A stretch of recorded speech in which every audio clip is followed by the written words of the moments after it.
Dark tales for dark nights.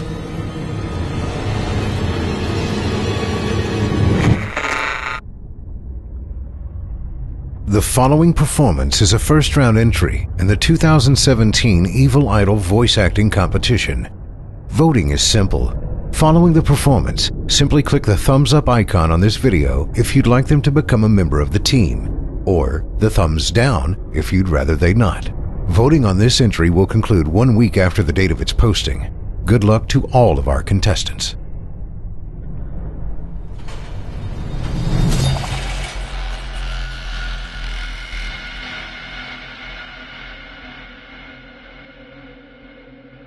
Morgan is not a literary man.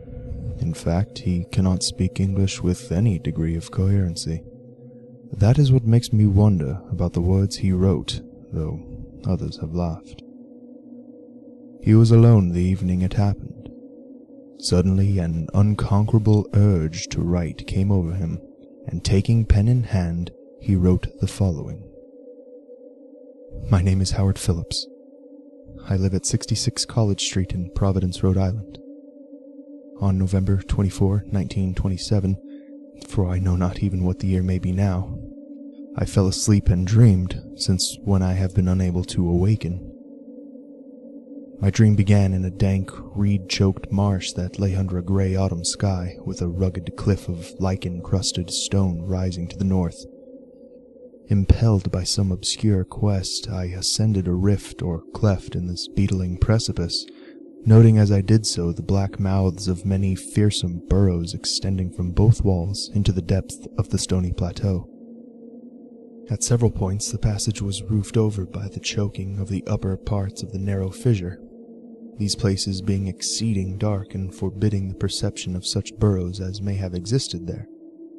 In one such dark space I felt conscious of a singular accession of fright, as if by some subtle and bodiless emanation from the abyss were engulfing my spirit. But the blackness was too great for me to perceive the source of my alarm. At length I emerged upon a tableland of moss-grown rock and scanty soil, lit by a faint moonlight which had replaced the expiring orb of day. Casting my eyes about, I beheld no living object, but was sensible of a very peculiar stirring far below me amongst the whispering rushes of the pestilential swamp I had lately quitted. After walking for some distance, I encountered the rusty tracks of a street railway and the worm-eaten poles which still held the limp and sagging trolley wire. Following this line, I soon came upon a yellow vestibuled car numbered 1852, of a plain double-trucked type common from 1900 to 1910. It was untenanted, but evidently ready to start, the trolley being on the wire and the air brake now and then throbbing beneath the floor. I boarded it and looked vainly about for the light switch, noting as I did so the absence of the controller handle, which thus implied the brief absence of the motorman. Then I sat down in one of the cross seats of the vehicle. Presently I heard a swishing in the sparse grass toward the left, and saw the dark forms of 2 men looming up in the moonlight. They had the regulation caps of a railway company, and I could not doubt but that they were conductor and motorman. Then one of them sniffed with a singular sharpness, and raised his face to howl to the moon. The other dropped on all fours to run toward the car. I leaped up at once and raced madly out of that car and across endless leagues of plateau till exhaustion forced me to stop.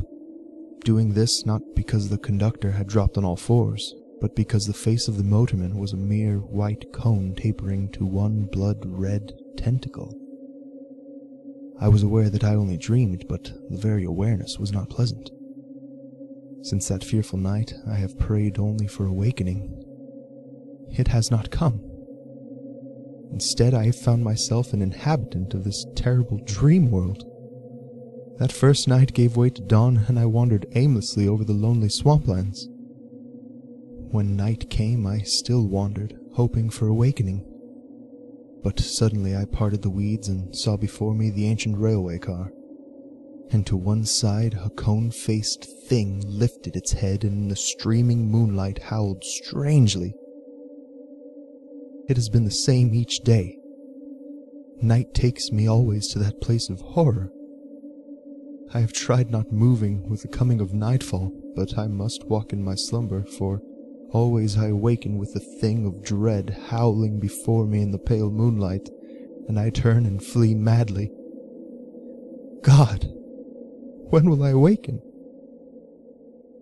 That is what Morgan wrote. I would go to 66 College Street in Providence, but I fear for what I might find there.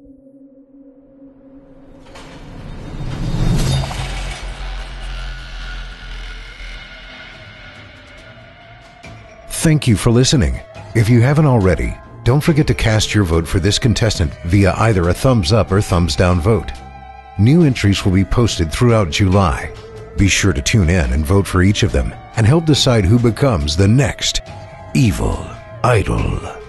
In the meantime, turn off the lights and turn on the dark. Chilling tales for dark nights.